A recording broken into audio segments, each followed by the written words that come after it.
we're very close to being in like the throes of breeding season. It's kind of getting towards the middle of February.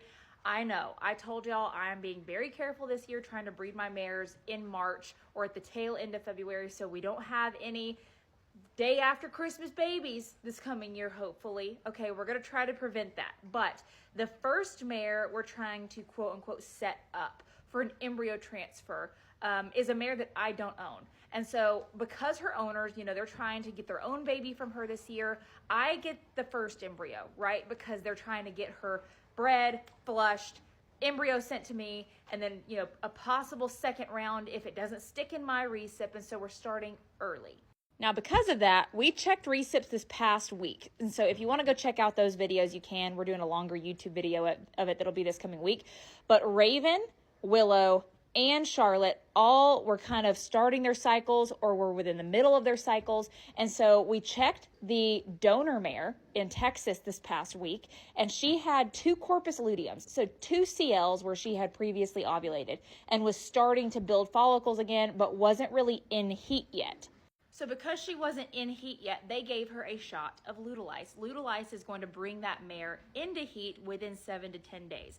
So they gave that shot to her last, I believe, Friday. And because of that, Thursday. And because of that, and because my mares were already ahead of her a little bit in their cycles, we waited a couple days, and now we're giving Raven a shot of Lutalice today, Charlotte a shot of Lutalice tomorrow, and then we're checking everyone on Monday. Willow, we're not giving a shot because she was already pretty far into her cycle.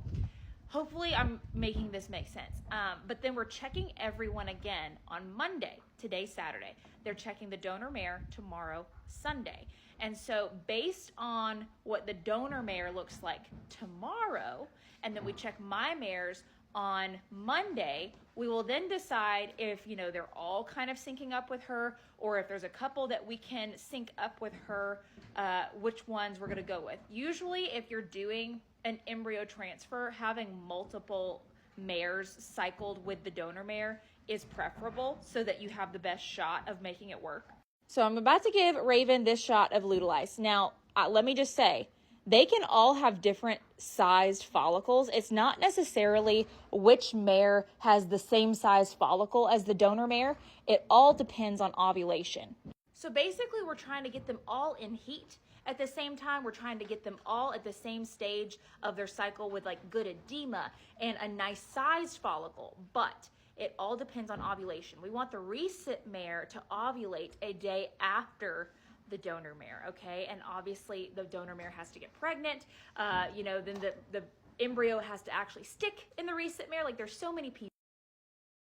Up for the most success, we need the recipmare to ovulate the day after the donor. And so she could have a size 3.5 follicle where the donor mare has a 5, or vice versa. That doesn't matter.